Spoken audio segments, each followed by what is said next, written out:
Dan insya Allah memasuki hari raya Idul Fitri yang menjadi bagian dari hari kegembiraan untuk kaum muslimin semuanya, selain daripada hari raya Idul Adha, karena yang namanya Id ataupun hari raya bagi kaum muslimin setiap tahunnya itu dua. Satu, hari raya Idul Adha, kemudian yang kedua adalah hari raya Idul Fitri. Nah, ini perlu untuk kita bagaimana menjalankan salah satu apa yang diperintahkan oleh Allah dan Rasulnya dalam hari raya tersebut bisa dengan sebaik-baiknya. Karena yang namanya hari raya itu adalah hari bergembira. Nah, perintahnya diperintahkan oleh Allah Subhanahu wa taala dan Rasulnya ya kita bergembira. Jadi sumpamane pas Id nggih ampun malah bersedih. Nah, ini perintah karena menampakkan kegembiraan pada hari raya itu adalah bagian dari sunnah, bagian dari hal yang disyariatkan oleh Allah dan Rasulnya. Maka dulu biasanya Rasulullah SAW mengundang para ataupun orang-orang dari Habasyah itu, mereka mengadakan permainan di masjid. Yang ketika itu kalau seumpamanya mungkin biasanya itu tidak ada, ketika pas hari Id itu ada. Tujuannya ya untuk membuat hiburan bagi kaum muslimin yang mereka ingin menyaksikan pertunjukan dari para Habasyah tersebut. Nah, ini yang dilakukan oleh Rasulullah SAW pada hari raya. Tentunya insya Allah mungkin kesempatan pagi hari ini kita akan membahas beberapa hal yang berkaitan dengan hari raya Idul Fitri khususnya, ataupun mungkin juga sekaligus Idul Adha, karena biasanya secara penjalanan untuk pelaksanaan sholat dua Id tersebut itu mirip, hampir sama, kecuali pada beberapa hal yang mungkin dia berbeda. Maka berkaitan dengan sholat hari raya yang insya Allah akan dilaksanakan pada tanggal 1 Syawal, kecuali kalau seumpamanya mungkin ada udzur tertentu, baru mungkin bisa dikerjakan pada tanggal 2 Syawal. Nah, insya Allah kalau di tempat tidak pernah sholat Id 2 Syawal. Tapi Rasulullah SAW pernah menjalankan sholat Id itu ketika pas tanggal 2 Syawal. Jadi suatu ketika ada rombongan yang datang ke Madinah ketika itu melihat, mengabarkan kepada Rasulullah SAW bahwa ternyata beliau-beliau ini sudah melihat hilal sehari sebelumnya. Yang ketika itu Rasulullah SAW menggenapkan puasa menjadi 30 hari. Akhirnya karena ada orang yang datang dan mereka mengabarkan bahwa kemarin sudah melihat hilal, maka Rasulullah SAW pun memerintahkan kepada para sahabat untuk berbuka pada hari itu, tapi sholatnya diqadha hari berikutnya, tanggal 2 Syawalnya. Itu yang pernah terjadi pada zaman Rasulullah SAW. Tapi kalau untuk sekarang, insya Allah, apalagi dengan perhitungan hisab, insya Allah sudah pasti yang namanya sholat Id kayak yang mungkin dipilih oleh Muhammadiyah ini kan untuk Ramadan genap 30 hari. Nah, sedangkan yang ntar mengikuti pemerintah untuk yang mengambil ru'yah antara sama, kalau seumpamanya puasanya 29 atau mungkin mundur lagi. Jadi lebih mundur lagi 1 hari setelahnya. Nah, itu ntar tergantung dari sidang isbatnya seperti apa, apakah dijadikan Ramadan itu 29 karena sudah terlihat hilal atau ternyata digenapkan menjadi 30. Tapi ya semoga untuk bulan Ramadan pada tahun ini karena mulainya itu sudah berbeda, ya semoga akhirnya pun bisa bareng daripada ntar sendiri gitu kan. Ada yang sebagian sholat, ada yang sebagian masih berpuasa. Alhamdulillah jamaah rahimahullah, berkaitan dengan sholat Id secara umum kita mengetahui bersama bahwa hukumnya itu kan sunnah.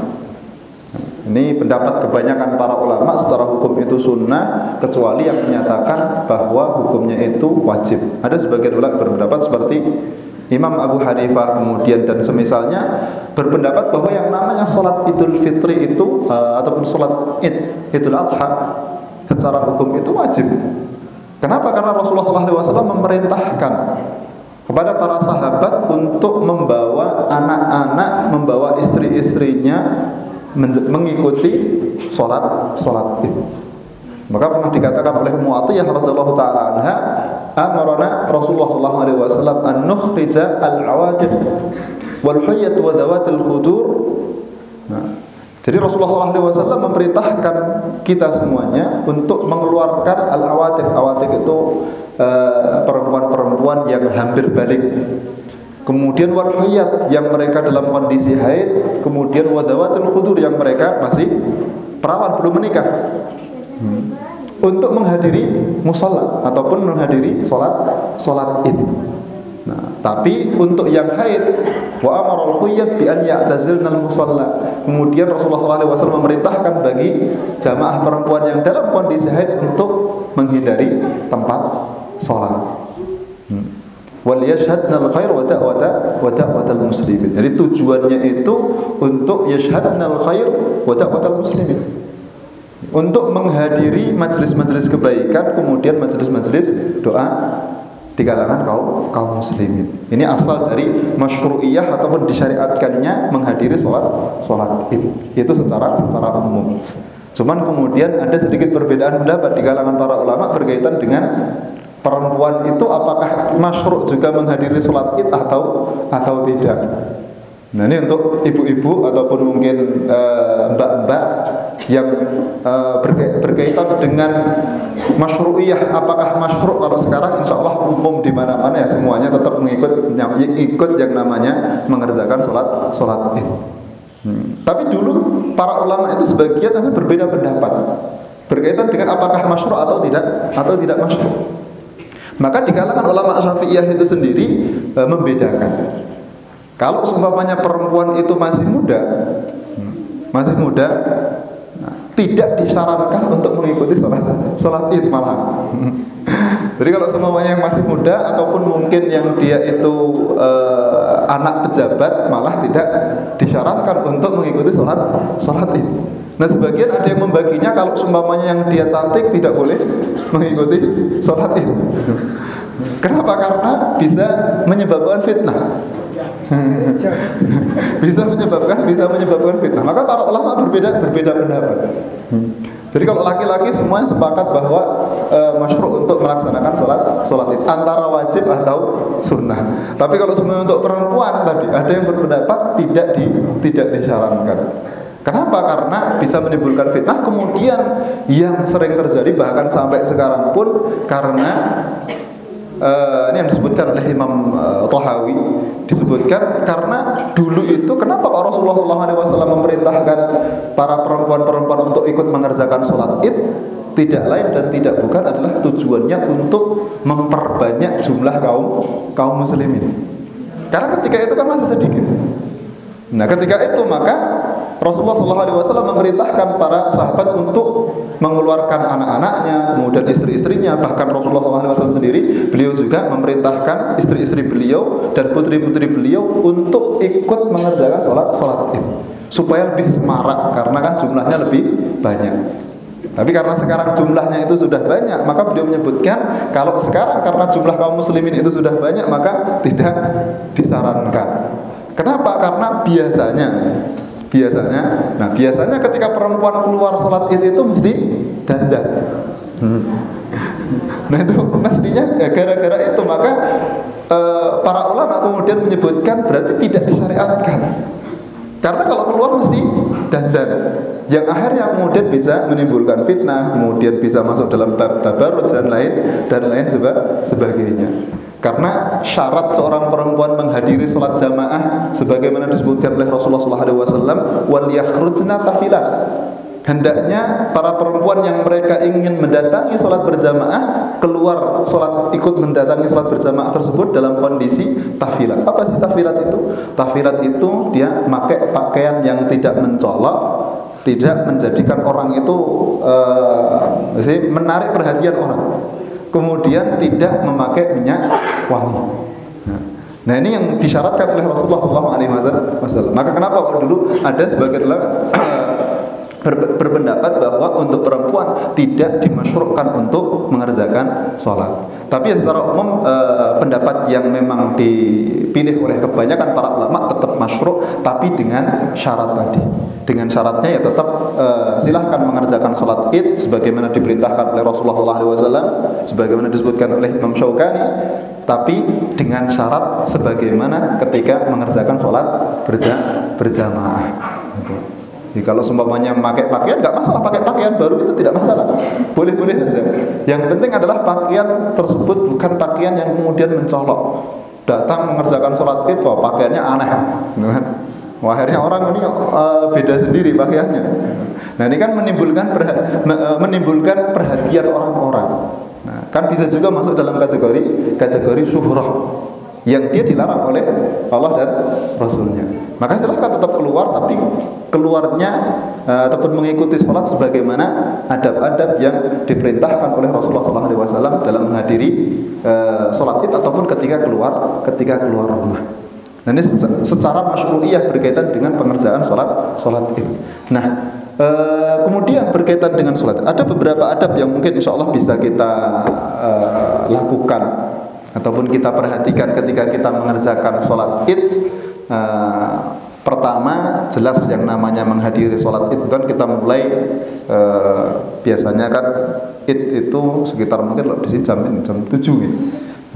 Jam 7-an mungkin, atau mungkin malah kurang, setengah 7 mungkin.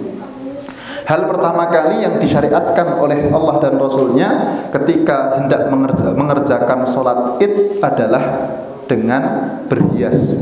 Ini untuk laki-laki.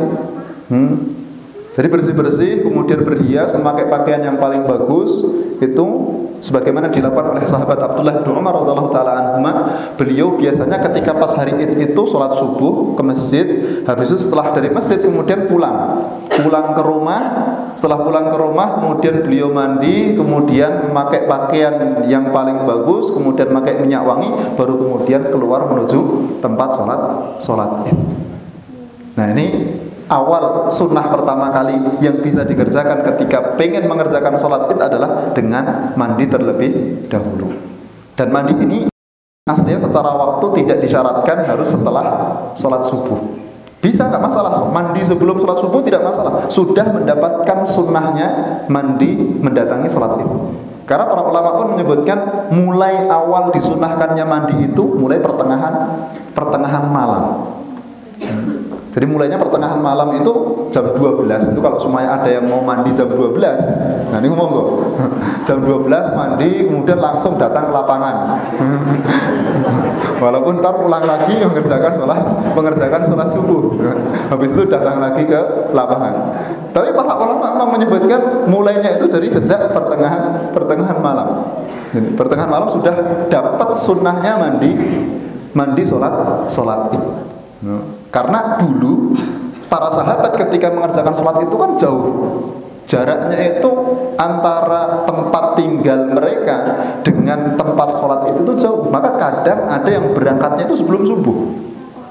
Jadi berangkat sebelum subuh. Akhirnya kalau seumpamanya mandi itu disyariatkannya ba'da subuh, nah ntar pasti telat. Makanya sebelum subuh sudah disyariatkan untuk mandi terlebih dahulu. Tapi kalau seumpamanya mandinya ba'da isya, ya belum masuk dalam kategori dapat sunnahnya mandi. Insya Allah nggak ada berangkat ba'da sholat isya, kecuali ya kalau mau menyiapkan lapangan. Jadi ba'da setelah pertengahan malam sudah mulai bisa melakukan sunnahnya mandi mendatangi sholat. Tapi lebih utamanya ya kalau seumpamanya bisa pada subuh, sebagaimana dilakukan oleh sahabat Abdullah bin Umar radhiyallahu taala anhu. Nah ini pertama kali, sunnah pertama kali tata cara mandi sama seperti halnya mandi yang disyariatkan, yaitu mandi janabah. Karena setiap mandi yang disunahkan itu pelaksanaannya, tata caranya sama seperti mandi janabah. Sunnah mandi Jumat, sunnah mandi ketika mau melaksanakan ihram.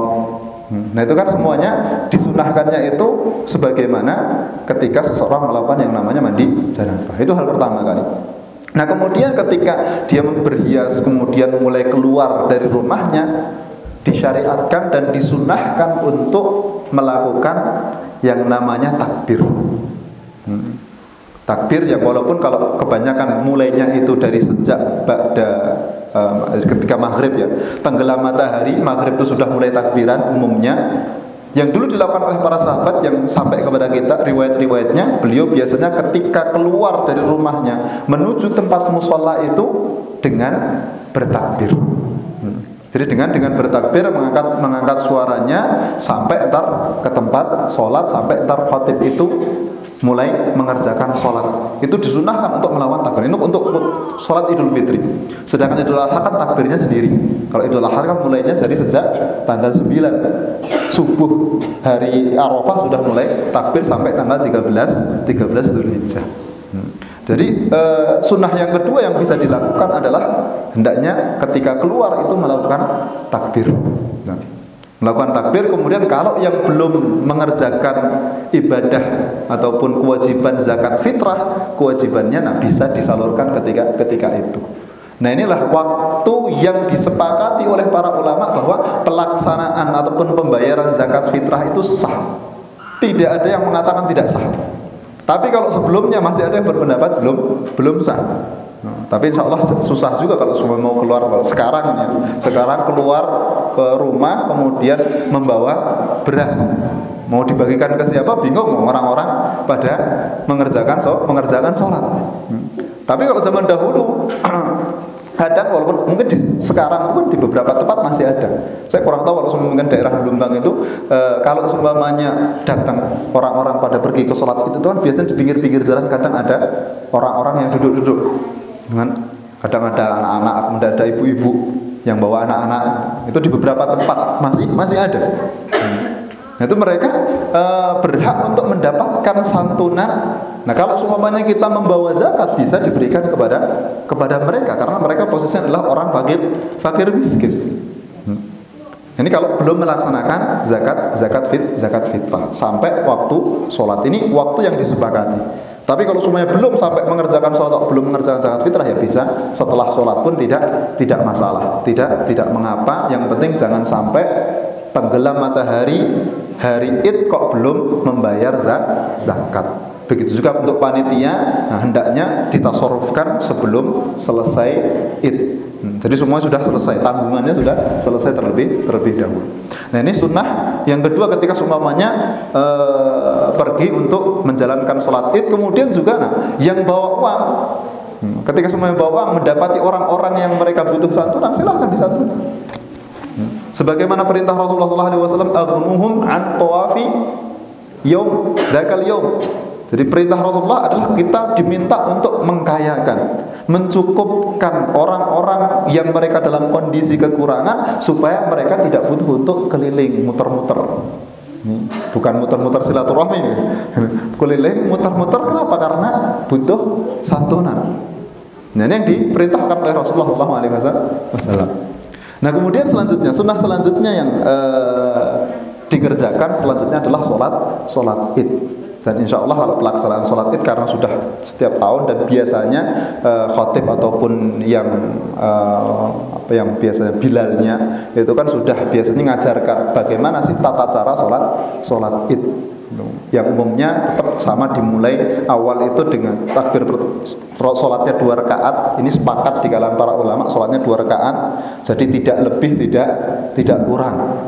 Kemudian di rakaat yang pertama dengan 7 takbir, kemudian yang kedua dengan 5 takbir selain takbir ketika pas berdiri. Itu yang disepakati oleh para ulama ataupun pendapat kebanyakan para ulama. 7 takbir, kemudian kalau seumpamanya ntar ada yang telat takbirnya, kalau seumpamanya ada yang telat takbirnya, baru kemudian silahkan ntar di rakaat kedua ya sudah tidak perlu untuk mengqadha takbir yang telat tadi. Tinggal mengikuti imam saja kalau semuanya telat takbirnya. Ini berkaitan dengan pelaksanaan sholat Id. Insya Allah semuanya sudah mafhum karena setiap tahun dilakukan 7 kemudian 2. Tapi kalau semuanya mengerjakan sholat Idnya cuma 2 rakaat tanpa ada takbirnya, apakah sah atau tidak? Ya sah. Karena hukum takbir di sini dia hukumnya sunnah. bukan termasuk bagian dari kewajiban sholat id. Tapi dia secara hukum itu sunnah. Kalau umpamanya tidak dilakukan pun tidak mengapa. Tapi imam yang 4 sepakat bahwa sholat id itu ada takbir tambahannya, walaupun mungkin jumlahnya yang berbeda. Ada yang berpendapat 75, ada yang berpendapat 76, ada yang berpendapat 33. Ini kalau di Indonesia insya Allah nggak ada yang mengerjakan sholat idnya kok mengerjakan takbirnya itu 33. Jadi kalau 33 itu mazhabnya Imam Abu Hanifah. Jadi pelaksanaannya sholat di rakaat pertama itu takbir 3 kali, habis itu kemudian membaca Al-Fatihah, kemudian di rakaat yang kedua membaca Al-Fatihah terlebih dahulu, baru kemudian setelahnya baru takbir. Ini kan beda. Kalau biasanya kita mengerjakan itu takbir, habis itu kemudian Al-Fatihah, takbir Al-Fatihah. Nah kalau menurut Imam Abu Hanifah beda. Takbirnya 3 kali terlebih dahulu, baru kemudian setelahnya membaca surat Al-Fatihah, kemudian surat. Nah kemudian yang rakaat kedua membaca surat Al-Fatihah terlebih dahulu dan surat, kemudian baru takbir 3 kali. Nah itu insya Allah kalau di kita karena nggak ada yang melaksanakan dengan tata cara tersebut, kecuali kalau mungkin pergi ke daerah Pakistan ataupun mungkin daerah Afghanistan sana, mungkin secara pelaksanaannya seperti itu, karena mazhabnya adalah mazhab Hanafi. Nah ini untuk tata cara pelaksanaannya. Kemudian kalau yang jadi imam, nah sunnahnya bisa membaca Al-A'la, kemudian Al-Ghasyiyah, ataupun membaca Qaf sama Al-Qamar. Tapi jarang, soalnya yang baca Qaf sama Al-Qamar biasanya jamaahnya sudah mulai kepanasan. Kalau semuanya bacanya Qaf kemudian sama Al-Qamar, belum lagi ntar masih ada khutbah gitu kan. Khutbahnya kadang kalau semuanya khutbahnya lama juga, ntar sudah mulai nyari tempat-tempat yang teduh. Tapi biasanya kalau pelaksanaannya di lapangan nggak ada yup-yupannya. Nah, jadi mau nggak mau ya harus berpanas-panas ria, tapi insya Allah nggak masalah. Insya Allah tidak masalah, karena itu bagian dari sunnah dan paling toh juga cuman sebentar. Kemudian setelahnya ada sunnah khutbah, ini bagi yang khotib dan imam. Kemudian ada sunnah khutbah. Kebanyakan para ulama itu mensunahkan untuk khutbah itu 2 kali. Jadi sunnah khutbah id itu sama seperti halnya khutbah Jumat. Cuman sekarang ini pelaksanaannya di banyak, entah di Indonesia ataupun mungkin di beberapa negara itu khutbah salat itu cuma satu kali. Ya monggo gitu kan, kalau sebenarnya tergantung daerahnya. Karena saya beberapa kali ketika khutbah pun juga ada yang memintanya 2 kali, ada yang memintanya cuma satu kali. Tapi secara umum kebanyakan para ulama itu malah justru mengatakan yang namanya khutbah sholat id itu ya dia khutbahnya dua kali, karena takbir yang pertama kali itu kan awal khutbah yang pertama itu kan takbirnya 9 kali, kemudian yang setelahnya takbirnya 7 kali. Tapi antar tergantung kepada daerah tempat tersebut, karena sebagian ulama ada yang berpendapat juga bahwa yang namanya khutbah id pun juga boleh satu kali, sebagaimana yang dilakukan oleh Rasulullah SAW. Beliau khutbahnya itu 1 kali pertama untuk jamaah laki-laki, kemudian beliau khutbah lagi untuk jamaah perempuan. Nah ini yang kemudian menjadi perbedaan pendapat di kalangan para ulama. Pindah ya, jadi pindah tempat. Jadi pertama itu khutbah untuk jamaah laki-laki, karena kan jamaahnya banyak. Yang perempuan bisa jadi mungkin belum dengar. Makanya ketika Rasulullah sudah selesai khutbah untuk jamaah laki-laki, kemudian beliau berpindah tempat menuju ke jamaah perempuan, kemudian khutbah lagi, mengkhususkan mau'izah kepada para perempuan, karena sekarang yang dikhutbahkan juga jamaah putri. Maka kadang ada sebagian khatib yang kalau khutbah pertama itu umum, kemudian khutbah yang kedua khusus untuk wasiat kepada para jamaah putri. Kadang seperti itu. Kalau sekarang nggak perlu pindah karena sudah pakai speaker, suaranya sudah melebihi tempat sholat id. Jadi untuk pelaksanaan benar dari hadis tersebut terjadilah perbedaan pendapat. Apakah khutbahnya 1 atau 2? Secara zahir Rasulullah khutbah 2 kali. Tapi karena khutbahnya itu beda, 1 untuk laki-laki, 1 untuk perempuan, maka yang lain mengatakan ini khutbahnya itu aslinya 1. Nah, cuman 1 itu karena perempuan itu belum mendengarkan khutbah bisa jadi, maka dikhutbahi sendiri. Yang akhirnya kemudian pelaksanaannya khutbahnya satu. Yang itu kemudian diambil di beberapa tempat pelaksanaan khutbah sholat id, entah sholat idul fitri atau idul adha itu khutbahnya satu kali. Tapi masih ada juga yang khutbahnya dua kali. Nah ini pendapat kebanyakan para ulama. Nah tujuan perempuan yang dalam kondisi haid ini kan uzur, tidak boleh mengerjakan sholat, tapi tetap diperintahkan oleh Rasulullah SAW untuk mendatangi sholat id, tapi tempatnya sendiri, jangan bercampur dengan jamaah putri yang lainnya. Karena Rasulullah menyebutkan liya'tazilna al-musalla, diperintahkan untuk dia para perempuan yang dalam kondisi haid menghindari tempat sholat. Supaya apa ya? Supaya memang sudah terkhususkan sendiri. Ibnu Hajar rahimahullah ta'ala menyebutkan salah hikmahnya itu kan kenapa? Hikmahnya itu ketika seumpamanya perempuan yang di dalam kondisi haid itu sendiri, jelas yang di depan itu pada mengerjakan sholat, kemudian yang di belakang mereka tidak mengerjakan sholat. Tapi kalau seumpamanya campur, akhirnya softnya terputus-putus. Kemudian juga kelihatan ini kok dia duduknya sama jamaah putri, yang mereka sebagian sholat, kok sebagian ada yang tidak sholat. Nah, makanya tempatnya dikhususkan sendiri. Yang mengerjakan sholat, yang mereka mengerjakan sholat, softnya itu lurus, semuanya tidak terputus. Kemudian yang belakangnya jamaah putri yang mereka dalam kondisi haid. Nah, dalam kondisi haid yang akhirnya ketika pas pengerjaan sholat, mereka pun dalam kondisi duduk bisa melakukan zikir kepada Allah Subhanahu wa ta'ala. Karena tidak boleh mengerjakan yang namanya sholat, tapi tetap masyru' untuk berzikir. Dan berzikir kepada Allah, kemudian sampai nunggu sholatnya selesai. Setelahnya tinggal ntar mendengarkan khutbah. Karena kan tujuannya tadi wal yashadna al khair wa da'watal muslimin, supaya mereka mendengarkan mau'izah, mendengarkan ceramah yang dilakukan oleh para khatib ketika itu. Kan bisa mengambil manfaat dari apa yang disampaikan oleh para khatib. Jadi disendirikan supaya soft tidak terputus, supaya tidak kelihatan kok yang lain sholat, ini malah tidak sholat. Bahkan sebagian ulama pun ada yang berpendapat loh, karena Rasulullah meminta untuk para jamaah haid tadi itu menghindari tempat sholat, berarti tempat sholat id itu masuk dalam kategori masjid. Makanya ada yang mensyariatkan ataupun ada yang mensunahkan untuk melaksanakan sunnah tahiyatul masjid ketika sampai di musola id.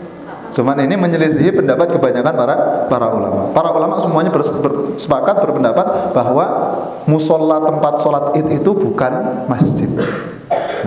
Walaupun tadi ada perintah untuk jamaah yang dalam kondisi haid menghindari tempat sholat. Tapi mana menghindari tempat sholat itu tujuannya supaya soft tidak terputus, kemudian supaya sendiri. Sedangkan tempat sholat id itu tetap musola, bukan masjid. Makanya ya tidak disyariatkan untuk melakukan yang namanya sholat tahiyatul masjid. Karena Rasulullah SAW sendiri pun beliau beliau menyatakan ketika beliau menjalankan sholat id itu dan para sahabat, beliau tidak pernah melakukan sholat nafilah sebelum dan setelah sholat id di musola ataupun di lapangan tempat sholat. Karena beliau tidak pernah, ketika datang ya apa yang disyariatkan sudah langsung duduk. Kalau seumpamanya masih takbiran, silahkan mengikuti takbir yang ada. Tidak perlu untuk mengerjakan sholat sunnah sebelumnya, karena tidak ada masyru'iyah khusus untuk mengerjakan sholat nafilah sebelum mengerjakan sholat. Begitu juga setelah selesai sholat. Jadi tidak ada qobliyah dan tidak ada ba'diyahnya. Ini dalam pelaksanaan sholat idnya, cuman mengerjakan beliau ketika keluar sholat id, beliau datang sholat id, mengerjakan sholat 2 rakaat, setelahnya kemudian khutbah, setelahnya kemudian langsung selesai, bubar ketika itu. Nah, kemudian untuk termasuk bagian dari sunnah yang tadi mungkin ketika mendatangi sholat id itu, ketika sholat idul fitri disunnahkan untuk untuk makan terlebih dahulu. Ini berbeda dengan sholat idul adha. Karena ketika Rasulullah SAW karena la yaqdu ila al-fitri illa ba'da al-aql. Maknanya seperti itu. Bahwa Rasulullah SAW itu ketika beliau keluar untuk mengerjakan sholat idul fitri, la yaqdu hatta ya'kulu tamarat, dalam riwayat yang lain. Beliau tidak mendatangi sholat Id, tidak keluar menuju sholat Id itu sampai beliau makan beberapa kurma. Minimalnya setidaknya 3 butir. 3 butir kurma itu kalau seumpamanya mau berangkat sholat Id, nah silahkan makan 3 butir kurma, kemudian langsung berangkat. Itu yang dilakukan oleh Rasulullah SAW. Nah, disunahkan untuk makan yang lainnya, kalau mungkin masih tidak nafsu makan, ya tadi cukup untuk 3 kurma. Sedangkan yang lainnya kalau opornya dan lain sebagainya kan masih bisa ntar setelah sholat. Tapi sudah dapat sunnahnya intinya. Intinya itu mendapatkan sunnah. Orang ketika berangkat menuju tempat sholat Id itu tidak dalam kondisi belum makan, tidak dalam kondisi berpuasa. Karena kan puasanya sudah 1 bulan penuh. 1 bulan penuh sudah mengerjakan puasa, kemudian di pagi harinya disunahkan untuk makan. Berbeda dengan sholat Idul Adha. Nah, kalau sholat Idul Adha disunahkannya untuk tidak makan terlebih dahulu. Jadi tidak makan terlebih dahulu sampai ntar mengerjakan sholat. Bahkan yang diriwayatkan dari Rasulullah SAW, beliau makan setelah sholat itu makan hasil dari sembelihan kurbannya. Nah, kalau nunggu sampai selesai hasil sembelihan kurbannya, bisa-bisa sarapannya ba'da zuhur. Karena biasanya matangnya itu kan ba'da zuhur. Tapi kalau dulu Rasulullah SAW ketika menyembelih hewan kurban, jadi ba'da itu kan langsung setelah selesai sholat, selesai khutbah, kemudian langsung disembelih. Setelah disembelih kemudian dikuliti, diambil sebagian-sebagian. Jadi sepotong-sepotong dari setiap hewan kurban yang ada ketika itu, diambil sebagian sepotong-sepotong, kemudian dikumpulkan jadi satu. Setelah dikumpulkan jadi satu, dimasak, kemudian digunakan untuk sarapan. Digunakan untuk sarapan. Maka termasuk bagian dari sunnah adalah kalau seumpamanya sholat Idul Adha tidak makan terlebih dahulu, kemudian langsung mengerjakan sholat. Setelah mengerjakan sholat baru bisa makan. Lebih afdalnya lagi kalau seumpamanya makannya adalah dari hewan kurban yang disembelih. Nah, ini kalau mungkin di daerah sana mungkin cepat. Cuman kalau semuanya di tempat kita ya karena masih nunggu biasanya yang mulainya pun juga kadang agak telat. Habis itu kemudian masih nguliti dan motong-motong, masih lama, masih nunggu. Ntar ibu-ibu masih motong-motong juga, ngeracik bumbu dan lain sebagainya. Biasanya matangnya masih duhur. Tapi kalau semuanya mau mengikuti apa yang dilakukan oleh Rasulullah SAW, nah tadi minimalnya ya kita tidak makan sebelum sholat. Kalau mau makan setelah sholat, insya Allah sudah tidak masalah. Tapi tadi lebih utamanya, sebagaimana dilakukan oleh Rasulullah SAW, makan dari binatang kurban yang disembelih. Nah ini berkaitan dengan makan sebelum mendatangi sholat Id. Kemudian termasuk bagian dari sunnah juga ketika mendatangi sholat Id adalah mendatangi sholat Id dengan berjalan. Sebagaimana diriwayatkan dari Sayyidina Ali radhiyallahu taala anhu, beliau mengatakan bahwa termasuk bagian dari sunnah untuk mengerjakan sholat Id adalah mendatangi sholat Id dengan jalan. Nah, ini kalau semuanya daerahnya, insya Allah kalau daerah Lumbang sini tidak terlalu jauh. Kecuali kalau mungkin daerah yang Dauhan, nggak tahu kalau Dauhan, jalan dari Dauhan ya jadi nggak terlalu jauh juga. Toh insya Allah nggak nyampe 2 kilo gitu. Nah, ini termasuk bagian dari sunnah ketika mendatangi sholat Id dengan berjalan. Nah, kemudian ketika berjalan, nah pulangnya selesai mengerjakan sholat Id, pulangnya disunahkan untuk mencari jalan yang berbeda. Kalau jalan berangkatnya tadi itu dari jalan A, nah pulangnya memilih jalan yang berbeda. Ini ada beberapa hikmah yang disebutkan oleh para ulama. Ada yang pertama menyebutkan tujuannya supaya jalan tersebut itu menjadi saksi untuk kita, menjadi saksi ketaatan. Karena setiap tempat yang kita gunakan untuk kita melakukan ketaatan kepada Allah, maka tempat tersebut akan bersaksi di hadapan Allah bahwa ini loh, si A itu dulu dia mengerjakan sholat di tempat ini. Si A itu dulu dia mengerjakan ibadah di tempat ini.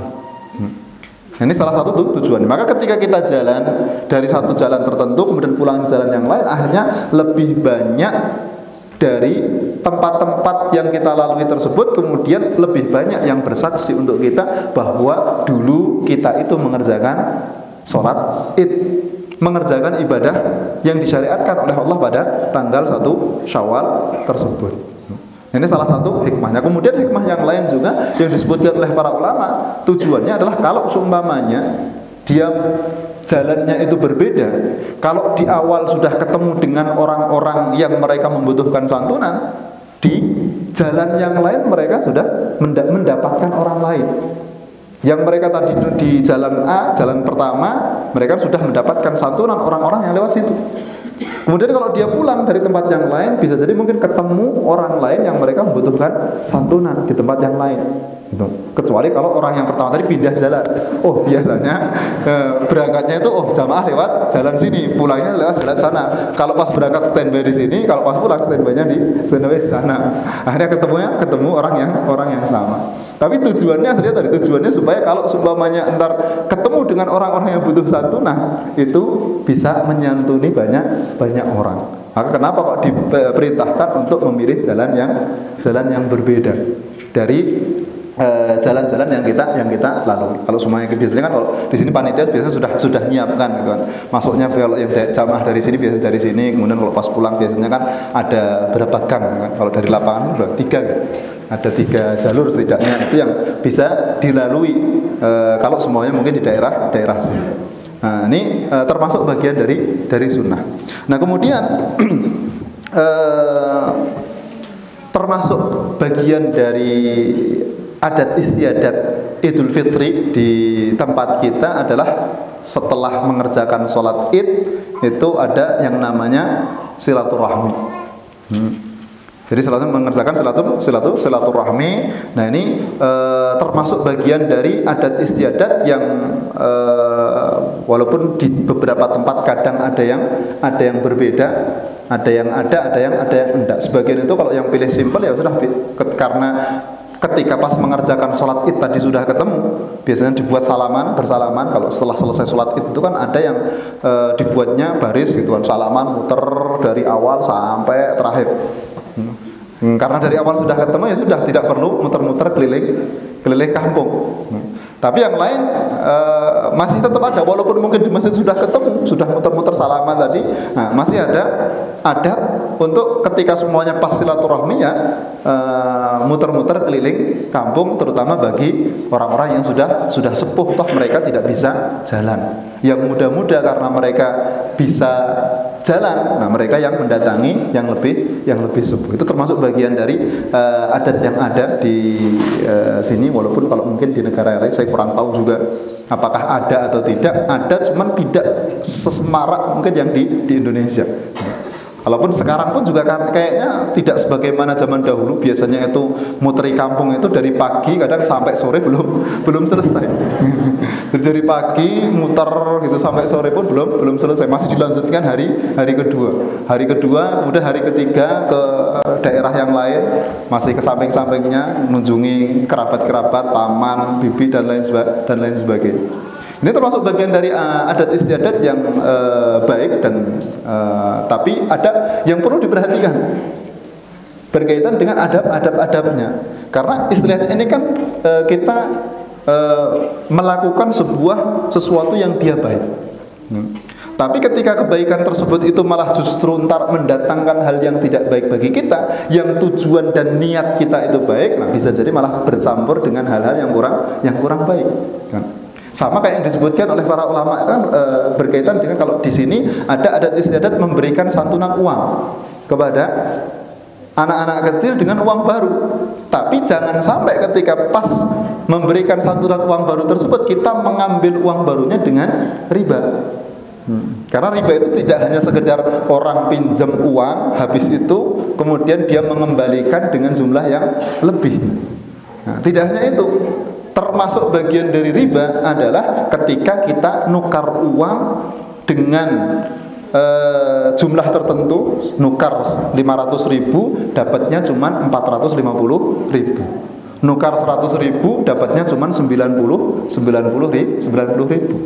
Karena kalau semuanya ditukar, saya nukar uang 100.000 kemudian dapatnya uang baru 90.000, maka ini masuk dalam kategori riba. Jadi harus dihindari. Alhamdulillah kalau sekarang sudah ada tempat penukaran uang keliling itu sudah ada. Ataupun kalau semuanya mau nukar, bisa mengambil jasa orang, minta orang untuk nukarkan, minta orang untuk nukarkan uang. Nah kemudian kita kasih upahnya, itu nggak masalah. Jadi kita kasih uang dia 100.000, ini tolong ditukarkan. Setelah ditukarkan kemudian kita bayar dia upahnya berapa. Upahnya sekali nukarkan 10.000, kasih 10.000, tidak masalah. Tapi kalau seumpamanya kita nukarnya itu 100.000 kemudian diganti dengan 90.000, nah ini masuk riba. Padahal kan sama-sama nambah 10.000. Kalau tadi nukarnya 100.000 dapatnya 90, toh kita juga kehilangan 10.000. Ini sama kita nukarnya 100.000 dapatnya 100.000, tapi kita keluarnya 110.000 karena kan tetap kita membayar 10.000 jasa penukarannya. Tapi beda, akadnya berbeda. Kalau yang pertama tadi akad tukar menukar dengan uang yang kita dapatnya itu tidak sama, sedangkan yang kedua kita itu menukarkan uang dalam jumlah yang sama, tapi kemudian ada akad yang lain, yaitu akad ijarah, yaitu kita mengambil jasa dari orang tersebut kemudian kita kasih upahnya. Nah, tujuannya apa ya? Kita memberikan santunan kepada anak-anak kecil, senang gitu kan dapat uang baru. Tapi jangan sampai kita mengambilnya itu dengan tukar menukar yang riba. Jadi harus dihindari. Insya Allah masih banyak cara-cara syar'i bisa menukarkan ke DBI, bisa ditukarkan langsung, ataupun di bank-bank tertentu itu kan ada penukaran uang yang dia tidak mengambil perbedaan. Nah, berkaitan dengan silaturahmi tadi, bisa jadi ini kan tujuannya baik, tapi kadang malah justru bisa menimbulkan madarat. Yaitu apa? Bisa jadi terjadi ikhtilat, kemudian bersalaman antara yang bukan mahram. Nah, jadi kita harus mengetahui mana sih batasan-batasan mahram yang kita miliki, supaya jangan sampai ketika pas acara tersebut yang tujuannya adalah kita bersilaturahmi, saling mengunjungi, saling ziarah, tapi malah justru bercampur dengan hal-hal yang mungkin tidak pas, ikhtilat dan lain sebagainya. Kemudian tabarruj. Nah, ini yang perlu untuk dihindari. Kita sebagai mungkin yang bapak-bapak ataupun yang memiliki anak perempuan, kemudian yang menjadi para wali, nah itu bagaimana mengingatkan putri-putrinya supaya jangan sampai ketika pas keluar acara silaturahmi tersebut dalam kondisi tabarruj. Keluar ya biasa-biasa saja. Bukan berarti tidak boleh keluar dalam kondisi yang baik, bukan. Tapi jangan sampai ketika keluar dalam kondisi yang dia masuknya dalam tabarruj yang dia adalah tabarrujal jahiliyatil ula, tabarrujnya ahli jahiliyah. Karena silaturahmi adalah suatu kebaikan, tapi juga harus dilakukan dalam kondisi yang baik juga. Nah, jangan sampai kemudian ada hal-hal yang tidak baik yang malah kita lakukan. Maka diusahakan sebaik mungkin untuk dihindari. Nah, terutama yang kadang namanya silaturahmi itu kan akan ketemu banyak orang, akan kemudian salaman dengan banyak orang. Tapi kalau semuanya kita nggak tetek itu kadang mau salaman antara mau iya dan tidak itu kan agak gimana gitu. Ini sudah ngajak salaman, kalau semuanya mau ditolak juga nggak enak gitu. Tapi insya Allah kalau semuanya kita menetapkan hati kita, ya berusaha semaksimal mungkin, insya Allah bisa gitu kan. Nah, ini termasuk bagian dari hal-hal yang perlu diperhatikan ketika pas kita menjalankan silaturahmi pada waktu-waktu itu. Insya Allah semua adalah kebaikan, tinggal bagaimana kita menjalankannya dengan sebaik-baiknya. Nah, ini berkaitan beberapa ahkam untuk pengerjaan sholat id. Nah, kemudian bagi yang tidak bisa mengerjakan sholat id, entah karena uzur tertentu ataupun yang lainnya, aslinya masih bisa mengerjakan. Kadang mungkin ada yang sakit, tidak bisa mendatang ikut sholat id. Toh secara hukum pertama sholat id itu hukumnya kan sunnah, bukan menjadi suatu kewajiban menurut pendapat kebanyakan para ulama. Kalau memang yang tidak bisa mengerjakan sholat id karena uzur tertentu umpamanya, maka bisa mengerjakan di rumah. Kalau memang tidak bisa mengikut jamaah yang berada di masjid ataupun di lapangan, bisa mengerjakan di rumah, karena sholat id itu tidak diharuskan dikerjakan secara berjamaah. Dikerjakan sendiri pun boleh dan hukumnya sah. Jadi sholat id yang tidak bisa karena mungkin dia sakit, tidak bisa keluar, ataupun karena uzur tertentu, tetap karena harus berada di rumah, nah masih tetap bisa mengerjakan sholat id, yaitu dengan mengerjakan sholat id sendiri. Nah, kalau seumpamanya memang dia teman sendiri di rumah, kemudian tata cara pengerjaannya pun sama sebagaimana mengerjakan sholat id yang ada di lapangan ataupun yang ada di masjid. Tetap dengan rakaat 2 rakaat pertama 7 takbir, kemudian yang rakaat kedua dengan 5 takbir, tapi tidak perlu khutbah. Karena sendiri, masuk khutbah sendiri, kemudian dia sholat sendiri, ngimami sendiri, makmumnya sendiri, kemudian dikhutbahi sendiri, dengarkan sendiri ya.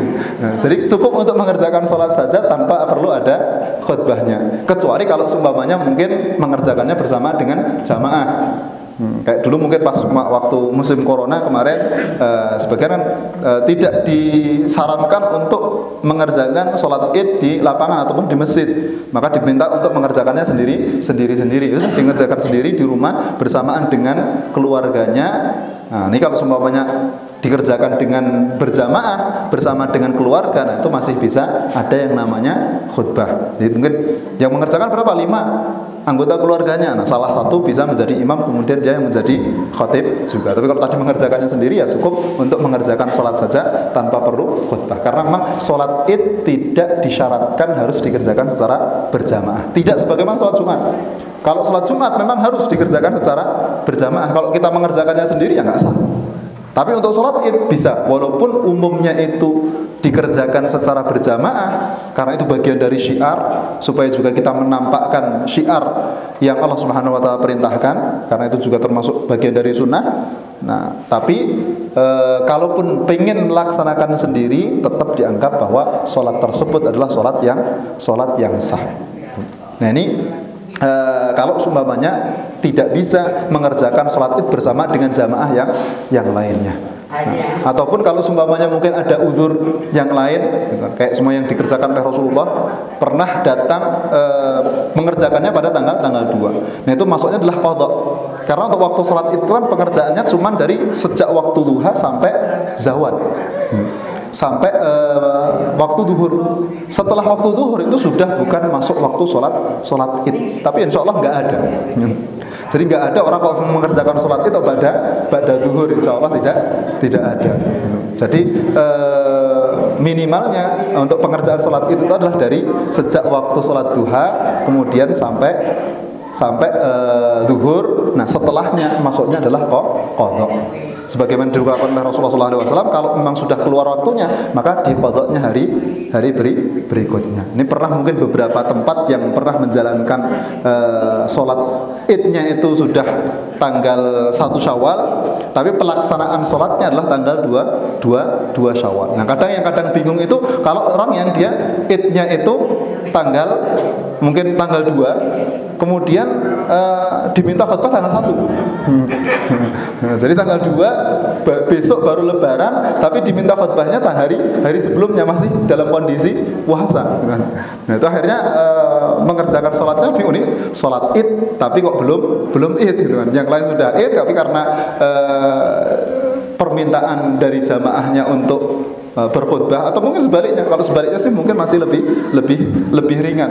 Tapi kalau yang sebaliknya, kebalik tadi, yang idnya tanggal 2 tapi diminta khutbahnya tanggal 1 karena daerah tersebut sudah id tanggal 1. Nah, jadi ala kulli hal untuk pelaksanaan sholat id itu dia hukumnya sunnah, kemudian bisa dikerjakan sendiri-sendiri, tidak masalah. Tapi ya akan lebih utama, lebih afdal kalau semuanya dikerjakan secara berjamaah. Kemudian tadi sudah kita bahas untuk adab-adabnya berkaitan dengan pelaksanaan sholat id, entah Idul Fitri ataupun Idul Adha, secara pelaksanaannya itu sama.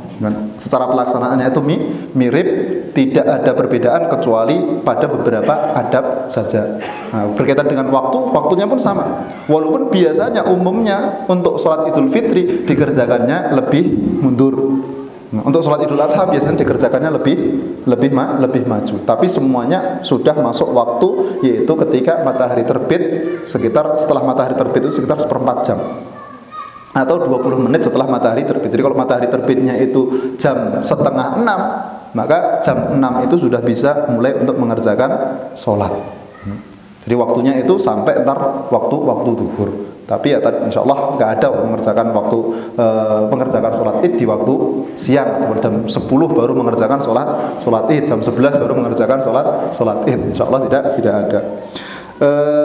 Ini berkaitan dengan beberapa hal ataupun adab-adab yang mungkin bisa kita perhatikan untuk hari raya. Insya Allah semoga hari raya pada tahun ini bisa terlaksana dengan sebaik-baiknya tanpa ada halangan sama sekali. Kemudian kita bisa bersilaturahmi satu sama lain, yang dia termasuk bagian dari sunnah juga, karena man zara akhahu lillah, barang siapa yang dia mengunjungi saudaranya karena Allah Subhanahu wa taala, maka Allah Subhanahu wa taala akan mengutus para malaikat ataupun